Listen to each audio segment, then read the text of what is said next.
आपके साथ, या कई बार फ़ोन पे सुसाइडल थ्रेट्स आपको बहुत सारे मिलते हैं। तो उस स्थिति में क्या करना है, क्या नहीं करना है, उसके ऊपर आज हमने सोचा है कि एक टॉपिक हम डिस्कस करेंगे पूरा। कोई ऐसा भाई है जो इनपुट दे सकता है या किसी को कुछ शेयर करना हो तो अपना हाथ उठा दे, मैं उसको बुला लूँगा सेशन के बीच में, ताकि वो अपनी केस हिस्ट्री शेयर करना चाहता है, कोई इंपॉर्टेंट इंसिडेंट कोई शेयर करना चाहेगा तो प्लीज़ आप, you would like to share? Okay, thank you. Okay, before I start, आज पहली बार या दूसरी बार कितने लोग आए हैं यहाँ पर? I would like to know. Okay, मैं 1 मिनट लूँगा सिर्फ का इंट्रोडक्शन देने में कि सेव इंडिया फैमिली करती क्या है। सेव इंडिया फैमिली क्या है? सेव इंडिया फैमिली एक मेंस राइट ऑर्गेनाइजेशन है। पूरे इंडिया वाइड हम लोग काम करते हैं, रादर पूरा वर्ल्ड वाइड हम लोग काम करते हैं। हमारे वॉलंटियर्स पूरे वर्ल्ड में फैले हुए हैं जो मेंस राइट की तरफ एक्टिविज़म करते हैं। इस देश के कानूनों को चेंज करने की हम लोग कोशिश कर रहे हैं, जो कि जेंडर बायस्ड हैं, विमेन के और ख़ासकर वाइफ्स के फेवर में है रादर देन हस्बैंड्स के फेवर के होने के उसके लिए।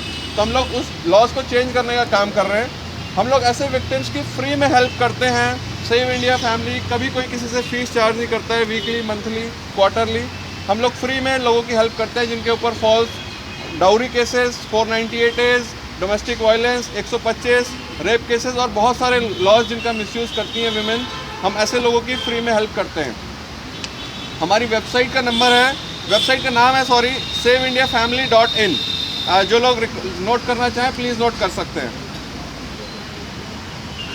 इसके अलावा मैं आप लोगों को बताना चाहता हूँ, before I start my session for today, हमारा सोनी जी प्लीज़ ज्वाइन। हमारे लीगल एक्सपर्ट आ गए हैं, Soni ji will help me on that. Also like to thank the people जिनकी वजह से आज हम लोग इकट्ठा हुए हैं, जो लोग इस ग्रुप को जिन्होंने ऑर्गेनाइज़ किया, जो लोग पूरा टाइम और अपने केसेस लड़ने के अलावा बहुत सारा टाइम लोगों की हेल्प करने में बिताते हैं, ब्लॉगिंग में बिताते हैं, हेल्पलाइंस में लोगों की कॉल्स लेते हैं, जो लोग डिस्ट्रेस में होते हैं उन लोगों की हेल्प करते हैं, अपना टाइम, एनर्जी, पैसा लगाते हैं इस काम के लिए। बहुत सारे लोग हमारे MP लॉबिंग में पार्टिसिपेट करते हैं, लेटर कैंपेन्स में करते हैं काम। हम लोग ट्विटर कैंपेन्स हमारे चलते हैं, डेली इवनिंग रात को 9 बजे हमारा ट्विटर की टीम है। हम लोग धरनास करते हैं, लगभग 40 से 50 धरना हम एक साल में कर चुके हैं, छोटे बड़े धरने मिलाकर के पूरी कंट्री में। So I would like to have a round of applause for all those people who contribute directly और indirectly. Okay guys, thank you. So coming to the today's topic, आज का टॉपिक है हमारा कि मैं सुसाइड कर लूँगी। मतलब कि बहुत सारे लोगों को कभी ना कभी ये थ्रेट मिला होगा अपनी मैट्रिमोनियल लाइफ में। I would like to know कितने लोगों को ऐसा थ्रेट मिला है? मुझे ज़रूर मिला है। Okay, very nice.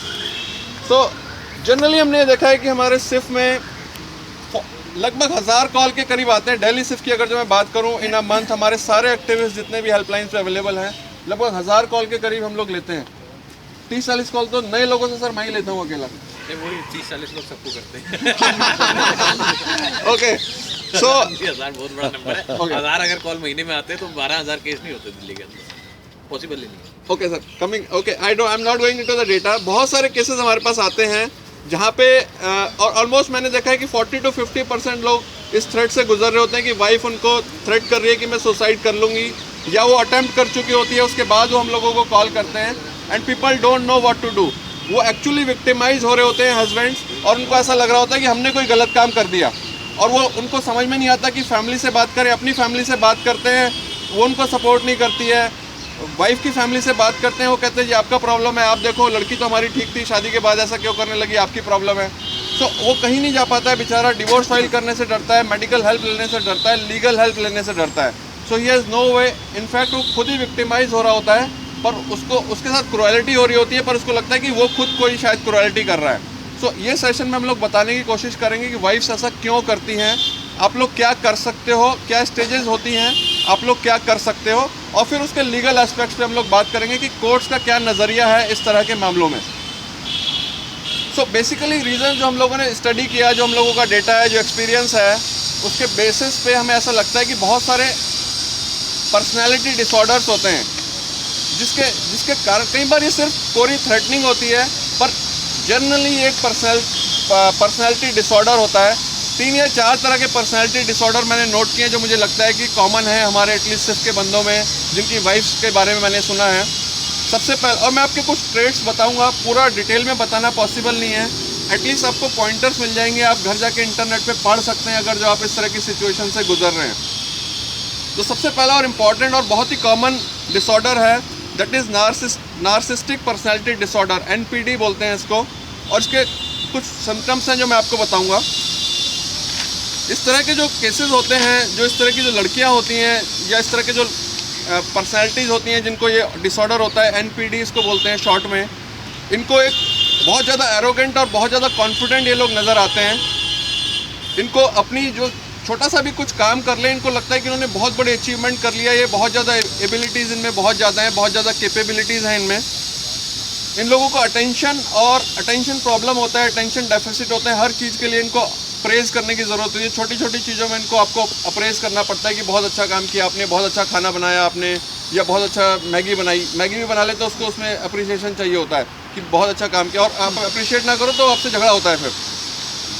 उसके अलावा इनको दूसरे लोगों को एक्सप्लॉइट करना बहुत अच्छी तरह से आता है कि किसी बंदे का या किसी व्यक्ति का फ़ायदा कैसे उठाना जाना है, उसमें लोग एक्सपर्ट होते हैं। दूसरे लोगों से बड़ा जेलस होते हैं, दूसरा कुछ भी अच्छा कर देगा तो बड़ा जेलस हो जाएंगे ये लोग आपसे या उन लोगों से जो अच्छा काम करते हैं। And last and most important is, इन लोगों में कोई दया भाव नहीं होता है, एम्पैथी नाम की कोई चीज़ नहीं होती है किसी के लिए भी, हस्बैंड हो, उसकी फैमिली हो या खुद की फैमिली हो शायद। सो इस तरह के लोगों को नार्सिस्टिक पर्सनैलिटी डिसऑर्डर के शिकार बोलते हैं। इसका रीज़न होता है कई बार जेनेटिक हो सकता है रीज़न, कई बार लोग बोलते हैं कि ये किस तरह से ब्रॉटअप किया गया बच्चों को फैमिलीज़ में, पेरेंटल हैबिट्स कैसी हैं, बहुत सारे फैक्टर्स होते हैं। रीज़न्स बहुत क्लियर नहीं है इस साइंस में, पर शायद इनमें से कुछ रीज़न्स हो सकते हैं।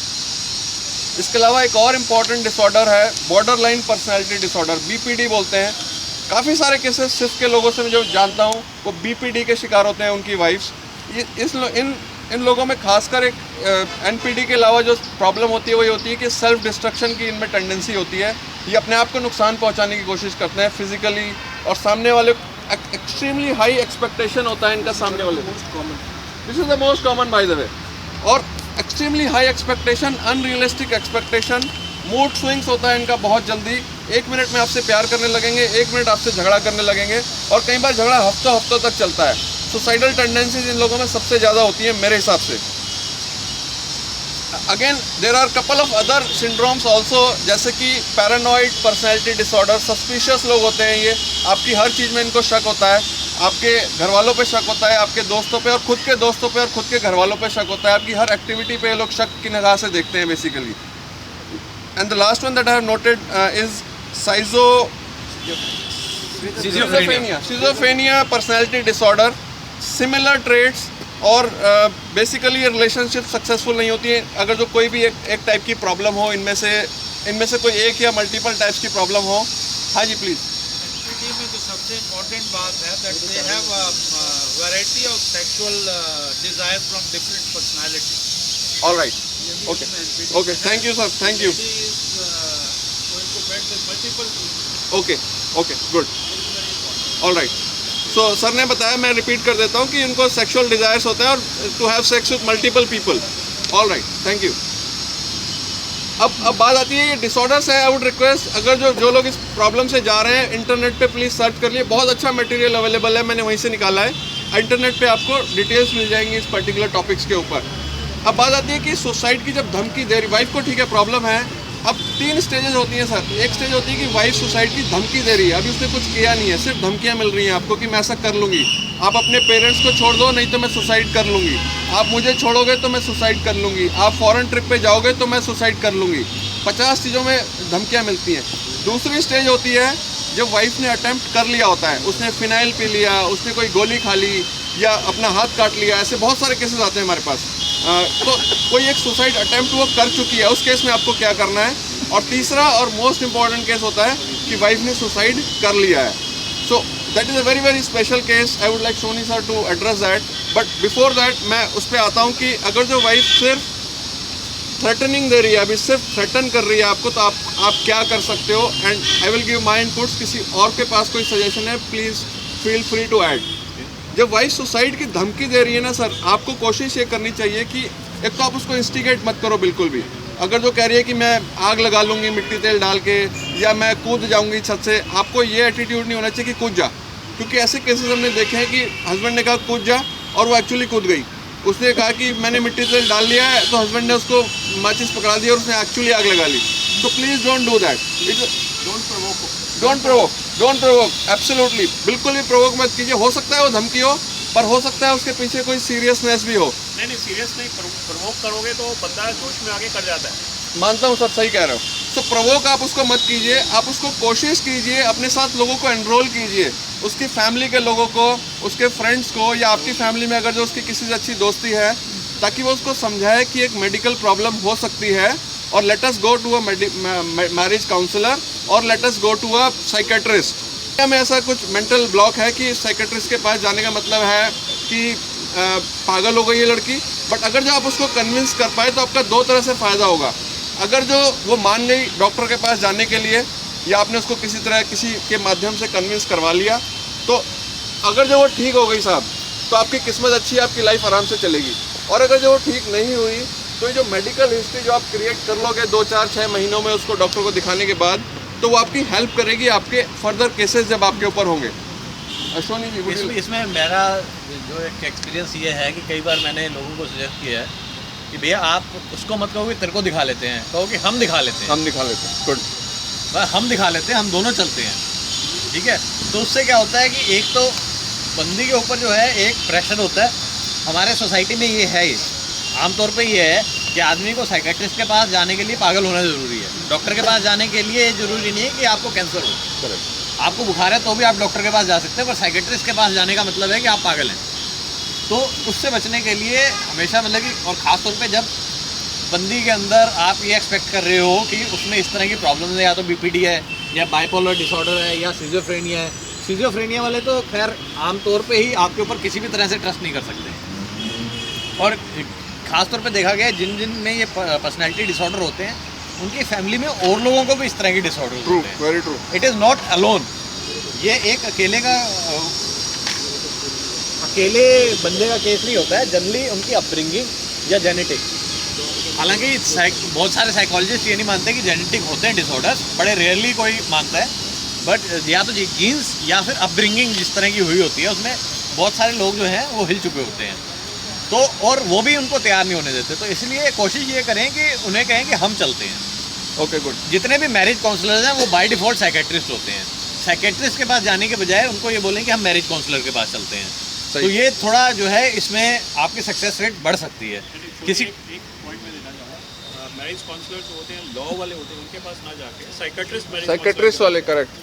तो वो मैरिज काउंसलर, हाँ, जब इस तरह की बात हो रही है तो लॉयर्स नहीं, डॉक्टर्स की बात हो रही है, तो उनके पास साइकेट्रिस्ट ऐसा करे तो, हाँ जी, साइकेट्रिस्ट इस तरह से, साइकेट्रिस्ट ऐसा करे तो मेरे ख्याल से वो बहुत ज़्यादा ब्लैकमेलिंग की तरह से इस्तेमाल कर रहे हैं। अगर वो वाकई पागल हो चुके हैं मरीजों को They have separated. How will you take your wife or a... Sir, again, there are certain steps which you can take, there are certain steps which you cannot take. When the wife is not there, you cannot force her to go. Secondly, एक ना बहुत अच्छी किताब मैंने जब MBA के time पे पढ़ी थी, गेम्स पीपल प्ले, बहुत पतली सी किताब है, मेरे ख्याल से एक बार पढ़ लेनी चाहिए। उससे काफ़ी ज़्यादा जो पर्सनैलिटी डिसऑर्डर्स के बारे में है, या किस तरह से कोई आपके ऊपर हावी होने की कोशिश करता है, किस तरह से वो गेम्स खेलते हैं, उसके बारे में है। बहुत पतली सी किताब है, 100 या 125 पेज की किताब है, और 40-50 रुपये में मिलती है, जो पटरी वाले होते हैं, और काफ़ी फेमस बुक है। रॉबर्ट बर्नी की है शायद, मेरे को आई गेस तो मेरे को इंटरनेट पे सर्च कर लीजिएगा, इंटरनेट पे सर्च कर लीजिए गेम्स पीपल प्ले, शायद इसके डाउनलोडेबल वर्जन भी अवेलेबल होंगे। ओके, तो ये किताब जरूर पढ़ें मेरे ख्याल से, अगर आप इस तरह की कोई चीज़। थ्रेट्स में जो थ्रेट्स करती हैं वाइफ रिगार्डिंग कि मैं सुसाइड कर लूँगी, तो क्या actually they are not playing the games कि मैं जान के उसको प्रेशराइज कर रही हूँ, even though there is no disorder. दो एस्पेक्ट्स होते हैं सर, इसीलिए मैं कह रहा हूँ गेम्स पीपल प्ले अगर आप पढ़ लेंगे तो जो गेम्स हैं कहाँ वो फेक है और कहाँ वो जेन्युइन है, वो थोड़ा सा आपको डिफरेंशियल पता लग जाएगा। दूसरा हमारा पर्पज़ ये है कि इसको लाइटली मत लें। ऑल्दो आप वाइफ को जानते हो, किसी भी नॉर्मल आदमी से ज़्यादा आपके साथ रहती है, आपको पता होता है, but sometimes it is always advisable कि आप उसको इंस्टिगेट ना करें उस पर्टिकुलर मूवमेंट पे जब आपको धमकी मिल रही है, क्योंकि हो सकता है वो क्योंकि सुसाइड कर लिया या कुछ और हैपनिंग हो गई तो वो बहुत अगेंस्ट जाएगा आपके, लीगली भी और मतलब इथिकली भी ठीक नहीं लगता है कि ऐसा हो गया घर पे। ठीक है, एक चीज़ और है, हाँ जी, एक बुक मैं रिकमेंड करूँगा सबको, how to catch a liar, उसमें इंटरनेट पे अवेलेबल है, आप डाउनलोड करिए बुक, उसमें एक सेक्शन पढ़िए how to read face expressions, that will really help you. वो 2-3 पेज का ही है, बट उतने में ही हाँ, वो उसमें उनके आईब्राउ मूवमेंट्स, थोड़ी सी आंखों की, एक्सपर्टाइज जरूरी है। मैंने वो किताब भी पढ़ी हुई है, उसमें थोड़ी सी एक्सपर्टाइज जरूरी है। ऐसे नहीं है कि आपने एक दिन पढ़ी और दूसरे दिन आप लॉयर्स कैच करना शुरू हाँ कर वो देंगे। इधर मॉनिटर करना पड़ता है लोगों को देख देख काफी के। एक्सपीरियंस की जरूरत है, but games you will play जरूर पड़े। हाँ जी, वो बहुत अच्छी बुक है and it is written by psychologist. Okay, moving on sir, थोड़ा सा पीछे हो जाइए सर, सर्कल थोड़ा छोटा। नेक्स्ट स्टेप होता है ये वाला स्टेप था कि जब सिर्फ आपको थ्रेटनिंग मिल रही है, अभी कोई अटेम्प्ट नहीं हुआ है, तो उस केस में हमने बॉटम लाइन सोनी जी ने जो बताया वो ये है कि आप उसको लाइटली मत लीजिए, उसको साइकेट्रिस्ट के पास या हो सके तो मेडिकल काउंसलर के पास ले जाने की कोशिश कीजिए। हो सकता है उसके पीछे कुछ सीरियसनेस या कोई डिसऑर्डर हो सकता है सिर्फ कोई थ्रेटनिंग हो, but let us not take it और लाइटली। ये तो कहने की जरूरत है ही नहीं कि इस तरह की सिचुएशन में इसको डॉक्यूमेंट करना बहुत ज़रूरी है, चाहे वो ऑडियो रिकॉर्डिंग हो चाहे वो वीडियो रिकॉर्डिंग हो। ये तो कहना है, मतलब कि ये तो हम मान के चलते हैं कि आजकल हम सब इतने सक्षम हो गए हैं, और खासतौर पर जब से हमारे सीएम साहब भी कह रहे हैं कि हर एक चीज़ को डॉक्यूमेंट कर लो, प्रूफ बना लो, तो प्रूफ तो बना ही लो यार। करेक्ट, रिकॉर्डिंग्स बहुत जरूरी है, और keep the recordings in the original media. और ये मेरे पास बहुत से लोग आते हैं, जी हमने रिकॉर्डिंग किया था, ये लैपटॉप में है। मैं कहता हूँ जी इसका ओरिजिनल क्या है? बोले जो ओरिजिनल से तो डिलीट कर दिए। जो आपका सिम मेमोरी कार्ड है बड़ा सस्ता है, 400 रुपये का 2 GB का आता है। इससे सस्ती लीगल एडवाइस आपको कहीं नहीं मिल सकती। तो एग्जिस्टिंग एविडेंस डिस्मेंटल हो जाएगा। हाँ जी बिल्कुल, अगर आपने उसको कॉपी कर लिया, ओरिजिनल मीडिया में नहीं रखा है, वो यूजेबल नहीं है। Evidence Act, our Evidence Act does not allows you to give a copy. वो ओरिजिनल में होना चाहिए आपके पास। जैसे पुराने को सबूत है सर अब जो सर देखो ऐसा है, जो हो चुका है, आप इस रूम में आ चुके हैं, यहाँ पे आ चुके हैं, इस पार्क में आ चुके हैं, अब आप चाहकर भी ये नहीं कह सकते मैं यहाँ गया नहीं था। ये तो हो चुका, उसके बारे में सोचना बंद करें। आज के बाद जो करना है उसके बारे में सोचें। All right, next stage and the next step is कि वाइफ ने सुसाइड अटेम्प्ट किया है, वाइफ अभी भी साथ रह रही है और अटेम्प्ट कर चुकी है, उसने कुछ फिनाइल खा लिया, पी लिया, गोलियां खा ली, हाथ काट लिया। अब आपको क्या करना है? My suggestion and my take is, उसके बाद I will ask other people to also intervene, कि आप लोगों को ऐसी सिचुएशन में उसको डेफिनेटली मेडिकल हेल्प इमीडिएटली करवानी चाहिए, पर इस चीज़ को कहीं ना कहीं डॉक्यूमेंट होना चाहिए, इन द सेंस कि ये कहीं ना कहीं रिकॉर्ड्स पे जाना चाहिए। आप उसकी पुलिस कंप्लेंट हो सके तो या लीगल कंप्लेंट कीजिए, और उसके बाद उसको पनिशमेंट के लिए मत बोलिए, आप ये बोलिए कि इसको ट्रीटमेंट की ज़रूरत है, मेडिकल ट्रीटमेंट के लिए आप उसको एनफोर्स करवाने की कोशिश कीजिए कि इसको मेडिकल ट्रीटमेंट की ज़रूरत है, ये पहले भी ऐसा कर चुकी है और आगे ना करे, इसलिए मेडिकल ट्रीटमेंट करवाए। सुसाइड अटैम्प्ट कर लिया तो सर आप मान के चलिए कि ऐसा दोबारा होगा। अगर जो एक बार आई है या एक बार उसने अटैम्प्ट किया है, तो आप ये मान के चलो कि ये दोबारा भी होगा अगर जो आपने कोई इंपॉर्टेंट एक्शन नहीं लिया। So action has to be taken अगर जो उसने कोई थ्रेटनिंग कोई अटैम्प्ट कर लिया है, सुसाइड अटैम्प्ट। सुनिए, अटेम्प्ट किया है तो बिल्कुल मेडिकल एड कराएं। दूसरी बात, किसी अपने दोस्त यार को, रिश्तेदार को शामिल करें उसमें। पेमेंट जो भी है हॉस्पिटल में कैश में ना करें, क्रेडिट कार्ड से, डेबिट कार्ड से करें, जो कि रिकॉर्ड में हो, और आपके दोस्त के कार्ड से हो तो बहुत ज़्यादा अच्छा है, जो आपका प्रूफ बन सके। वो ये दिखाता है, वो ये शो करता है कि आपने ही उसका इलाज कराया था। क्योंकि कल को जब वो केस जाएगा कोर्ट के अंदर, खुदा ना खास्ता वो बच गई है पर फिर भी केस तो कर ही सकती है, उस समय वो ये दिखाएगी कि आपने उसकी कोई मदद नहीं करी थी। उसके घर वाले आए थे उसे लेने, वो आके लेके गए थे, अड़ोसी पड़ोसी लेके गए थे, आप नहीं लेके गए थे। तो आप खुद जाएं, अपने दोस्त यार को ले जाएं, इस चीज़ को डॉक्यूमेंट करें, रिपोर्ट आप लिखवाएं रादर देन कोई और लिखवाए। ठीक है, जो भाग जाता है वो हमेशा गलत होता है। वैसे सर उसमें नॉर्मली होता क्या है, जब साइकिट्रिस्ट के पास हम लोग जाते हैं तो उसमें मेंशन रहता है आप किसके साथ आए हो, डॉक्टर खुद लिखता है। सर आप बिल्कुल लिखता है, तो मैं वही कह रहा हूँ ना, अगर बहुत सर सारे- पता चला गया तो कहते हैं आप पेशेंट नहीं हो।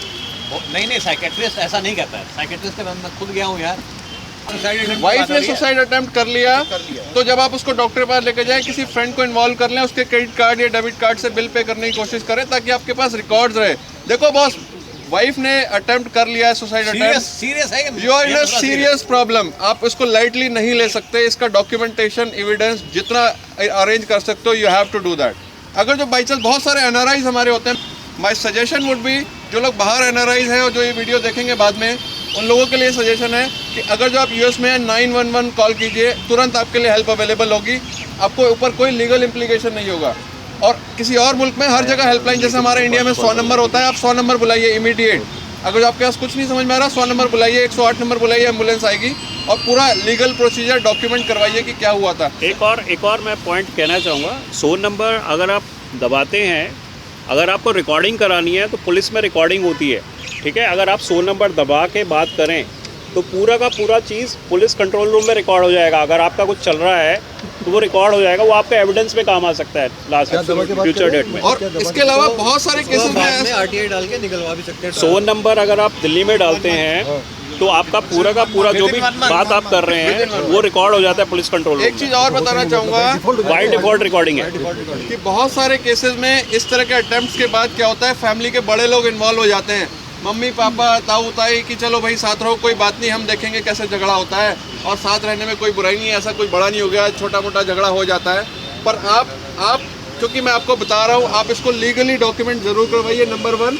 नंबर 2, ये ज़रूर लिखवाइए उसके घर वालों से, अपने घर वालों से साइन करवाइए विटनेसेस के साथ पुलिस थाने में या कोर्ट में कि कोई दहेज का मामला नहीं है इसमें, ना कोई उत्पीड़न का मामला है। क्योंकि नहीं, अगर है भी तो ये प्रॉब्लम कम है। अगर उन्होंने सुसाइड कर लिया दोबारा अटेम्प्ट में तो वो ज़्यादा बड़ी प्रॉब्लम में पड़ने वाले हैं। एब्सोल्युटली जो होना है उसी दिन हो जाए, बहुत बढ़िया रहेगा। करेक्ट है। अगर जो है भी तो 490 डे होना है, 498 हो जाए। 304 भी हो गया तो दिक्कत ज़्यादा हो जाएगी। 304 भी is a more serious case and that is the next step कि वाइफ ने अगर जो सुसाइड कर लिया है, भाई लोग प्लीज सोनी जी, 304 भी अगर जो वाइफ ने सुसाइड कर लिया है, what are the legal options? ये आ गया ना सुनिश्चय आ आ गया। जाओ प्लीज ज्वाइन। 304 भी वाइफ ने लास्ट स्टेप बताया सर, पहला स्टेप है वाइफ ने थ्रेटन किया, दूसरा स्टेप है वाइफ ने अटेम्प्ट किया, तीसरे में कर लिया जी, सुसाइड हो गया। What should those people do जिनकी वाइफ ने कुछ खा लिया है, मर गई है या टंग गई है पंखे पर? Immediately apply for an anticipatory bail. Okay, ठीक है। 90% केस 99% केसेस में हस्बैंड को बेल्स नहीं होती हैं। इस केस में आपकी अदर फैमिली मेम्बर्स जो इम्प्लीकेट हो गए हैं उनको बेल्स मिल जाती हैं depending upon the merits of the case, ठीक है। उसके बाद जो था इवेंचुअली जिनको बेल हो गई है, they start joining the investigation, ठीक है, start helping the investigating agency and tell make them understand the scenario of the case and then as soon and get your chargesheet जो होती है चालान होता है, उसको इमीडिएटली फाइल करवाने की कोशिश करिए।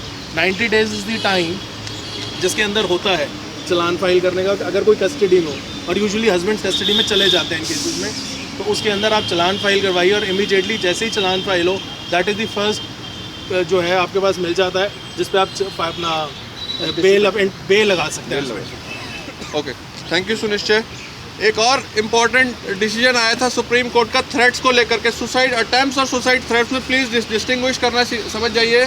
सुसाइड थ्रेट्स अगर जो वाइफ कर रही है, सुप्रीम कोर्ट ने 2011 की एक रूलिंग है मेरे पास, पंकज महाजन वर्सेस डिम्पल महाजन, पंजाब का कोई मामला था। सुप्रीम कोर्ट ने पहली बार एग्री किया है इस मामले में। ये पहला मुकदमा नहीं है, बहुत सारे सुप्रीम कोर्ट में सर डिवोर्स किया था इसके ग्राउंड पर। हाँ, डिवोर्स के काफ़ी सारे मुकदमों में सुप्रीम कोर्ट ने ये हेल्ड किया है। सुसाइड थ्रेट्स देना कि मैं सुसाइड कर लूँगी, ये क्रूरल्टी है। Suicide threats sir, suicide attempts नहीं, प्लीज डिस्टिंग्विश। थ्रेट्स करना इज अ क्रूएलिटी, और ये justice P Sadasivam and BS Chauhan का जजमेंट है, आपको ऑनलाइन मिल जाएगा, ये 2011 का जजमेंट है। एक भाई मेरे कुछ शेयर करना चाह रहे थे यहाँ पे, कुछ आप कुछ शेयर करना चाह रहे थे सुसाइड के ऊपर?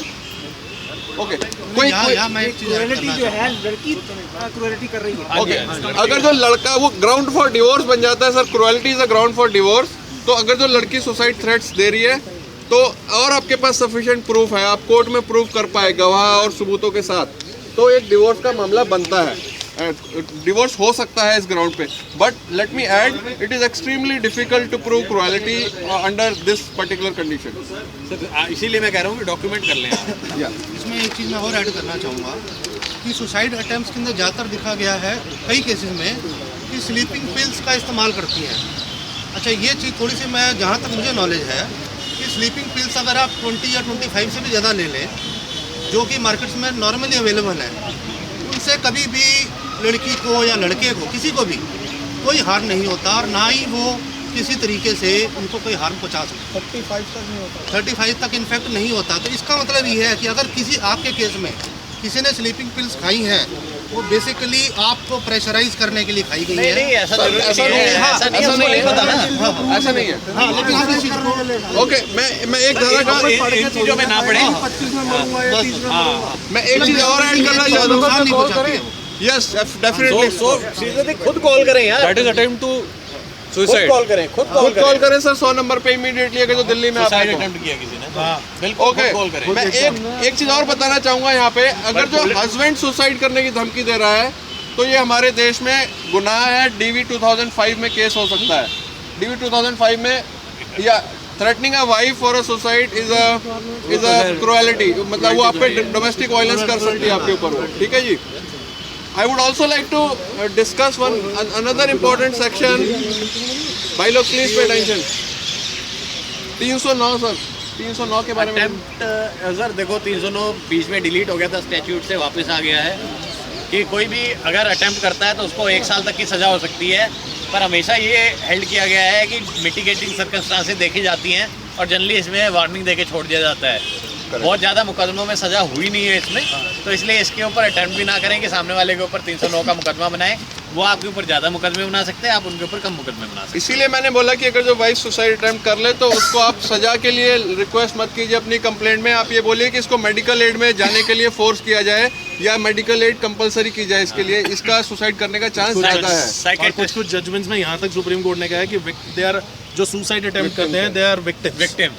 तो इसलिए हमेशा यही जरूरी, ये ज़्यादा बेटर है कि ये कहें कि डॉक्टर खुद लिख के दें, psychiatrist intervention required, psychologist intervention required और साइकोथेरेपिस्ट इज रिक्वायर्ड, तो वो आपके हक में रहेगा। सोनी जी सर 306 और 304 बी में भी थोड़ा सा वो है। 304 बी में अंडर एक सर्कमस्टांसेस जिसको एक्सप्लेन नहीं किया जा सकता अदर देन नॉर्मल है, उसमें 304 भी बनता है, ठीक है। 7 years 304 भी is any death which is of a other young woman within 7 years of marriage and soon before the death there is an allegation that soon before the death the woman was harassed for dowry, ठीक है। वो 304 भी 306 होता है कि abetment to commit suicide, उसके अंदर कोई भी हो सकता है, आदमी भी हो सकता है, औरत भी हो सकती है। इसमें 306 में भी 114 बी का एक सेक्शन है, उसके अंदर विद इन 7 ईयर्स अगर कोई सुसाइड कर लेती है तो भी 306 के अंदर इंडियन एविडेंस एक्ट का वही सेक्शन लगता है, जो कि presumption to the death of a married women for dowry demand. Okay मैं यहाँ पे बताना चाहूँगा कि अगर जो हस्बैंड 113 भी है, अगर जो हस्बैंड सुसाइड कर लेता है शादी के 7 साल के अंदर तो भी 306 लगती है। 306 लगती है, पर वाइफ की अरेस्टिंग नहीं होती है। पिछले हो सकती है दिल्ली में, मैं मानता हूँ, मैं वही बताने वाला था। सिर्फ के लोगों ने पिछले साल एक बहुत बड़ा मूवमेंट चलाया था मई के महीने में, और एक दिल्ली में एक बंदे ने सुसाइड किया था। हमने उसकी वाइफ को और उसकी मदर को और उसके फादर को यानी फादर इन लॉ को हमने अरेस्ट करवाया था, सब लोगों को। ऐसी कुछ खबरें वाइफ ने भी सुसाइड कर लिया था। एब्सोल्युटली ऐसी कुछ खबरें और जगह से भी आई हैं, मैंने न्यूज़ में देखा है। लखनऊ में भी हुआ था ये, पुष्कर नाम से हुआ 2007 में, मतलब कि लड़के वाले अरेस्ट हुए हैं। उन केसेस का बाद में क्या हुआ कुछ कहा नहीं जा सकता, बट ये ज़रूरी है कि अगर ऐसा, सबसे पहले तो अगर आपके आसपास कहीं ऐसी बात चल रही है, कोई हस्बैंड ऐसी बात कर रहा है, तो उसे साइकेट्रिस्ट को दिखाएं, आप खुद उसमें इंटरवीन करें। आप खुद पीड़ित हैं, किसी दूसरे की पीड़ा को समझें और ऐसे ना सोचें कि नहीं नहीं ये ऐसे ही कह रहा है। उससे उसके घर वालों से मिलें, उसे साइकेट्रिस्ट के पास लेके जाएं। खुदा ना खास्ता किसी ने कर लिया है आपकी जानकारी के बिना, तो आप कोशिश करें कि जो कल्प्रिट्स हैं उनको सजा मिले। ओके 306 को लेकर मैं इसमें शशि थरूर का केस डिस्कस करना चाहूँगा। एक लेटेस्ट केस अभी हुआ था। एक हम ये चाहते हैं बेसिकली गवर्नमेंट से कि जैसे अभी शशि थरूर के केस में गवर्नमेंट ने बहुत अच्छा स्टैंड लिया कि पहले इन्वेस्टिगेशन करवाई उस मामले की रादर देन अरेस्ट करने के। हम ये चाहते हैं कि बेसिकली अगर जो वाइफ का कोई सुसाइडल केस हो, एक नॉर्मल आदमी की वाइफ सुसाइड कर लेती है, उसको इमीडिएटली अरेस्ट कर दिया जाता है। एक मिनिस्टर की वाइफ ने सुसाइड किया तो गवर्नमेंट ने पूरा इन्वेस्टिगेशन प्रोसेस फॉलो किया। आई थिंक जो हमें मेन टॉपिक्स कवर करने थे मैंने वो कवर कर लिए हैं। लास्ट में मैं ये बताना चाहता हूँ इस पर्टिकुलर टॉपिक से रिलेटेड हमारी कुछ डिमांड्स हैं। मैं इस वीडियोस के बहाने, इस वीडियो के माध्यम से कुछ अपनी डिमांड्स गवर्नमेंट तक पहुँचाने की हम लोग कोशिश कर रहे हैं। 3-4 चीज़ें मैंने लिखी हैं, कोई और कुछ ऐड करना चाहे please feel free to add. So first thing that I would like to bring and I would like to change is कि सारे लॉज जो सुसाइड से रिलेटेड लॉज हैं, जहाँ पे हस्बैंड सुसाइड कर लेता है तो वाइफ की फैमिली पे और वाइफ के ऊपर कोई एक्शन नहीं होता है। इस तरह के मामलों में पुलिस का और कोर्ट्स का एक बहुत ही जेंडर न्यूट्रल अप्रोच होना चाहिए। लॉज को चेंज करना चाहिए if required, so that husband suicide करे तो वाइफ को भी उतनी पनिशमेंट हो जितनी हस्बैंड को होती है आज की डेट में वाइफ के सुसाइड के केस में। सेकेंड थिंग इज़ गवर्नमेंट को डोमेस्टिक वायलेंस अगेंस्ट मैन को एक लॉ बनाना चाहिए। आज की डेट में domestic violence against man is not a law. Domestic violence अगर जो हस्बैंड वाइफ कहती है कि हो रहा है उसके साथ, तो उसको लॉ समझा जाता है, वो केस कर सकती है। हस्बैंड एक केस नहीं कर सकता under domestic violence. And again as supreme court has already said कि suicide threats are a domestic violence against man. तो इसको केस रजिस्टर करने की परमिशन हमको मिलनी चाहिए। और इस तरह की जितनी भी सुसाइडल महिलाएं हैं, एक बार आइडेंटिफाई हो जाए जिनकी सुसाइडल टेंडेंसीज हैं, उनके लिए एक फोर्स्ड ऑप्शन होना चाहिए उनको ट्रीटमेंट के थ्रू जाने के लिए। दूसरी बात, उसके अलावा हम ये चाहते हैं कि देश के जितने भी कानून हैं वो सारे चेंज हो, ताकि वो जेंडर न्यूट्रल बने और आदमियों को परेशानी ना हो, हस्बैंड्स को परेशानी ना हो, उनकी फैमिली को परेशानी ना हो because of this gender bias laws in the country. और इस तरह का कोई भी नया कानून ना बने आने वाले टाइम में। That's it from my side, guys. Anybody wants to add one more thing to it. Since I am a victim of 304B myself, I would like to add into one thing more to it. Yeah. कि यार आप हमेशा ये नहीं देख सकते कि wife जो है आपके साथ कुछ लड़ाई झगड़ा कर रही है और वो सुसाइड अटेम्प्ट्स कर रही है। In my case there was nothing like that. My wife committed suicide क्योंकि उसको वैसे ही डिप्रेशन था। सो एज अ हस्बैंड, अगर आप किसी को भी जानते हैं, एज अ हस्बैंड अगर आपको उनको लगता है कपल के अंदर कुछ और रीज़न की वजह से वो डिप्रेशन में है या वो है, so please take her to the psychiatrist immediately. वो डिस्कस कर लिया, ठीक है ना, ये वाला पॉइंट कर लिया। हाँ, मतलब ये वाली चीज़ होनी चाहिए। हमेशा यही नहीं होता कि यही वाला आपको एक सिम्टम मिलेगा कि लड़ाई झगड़ा कर रही है और वो सुसाइड अटेम्प्ट कर लेगी। ऐसा नहीं, कहीं पे कुछ जगहों पे ऐसा भी हो जाता है। एंड देन फैमिलीज इवेंचुअली जो होती हैं लड़की की, वो लगा देती हैं 304 की आपके ऊपर। Alright, thank you everyone. Anybody has anything else?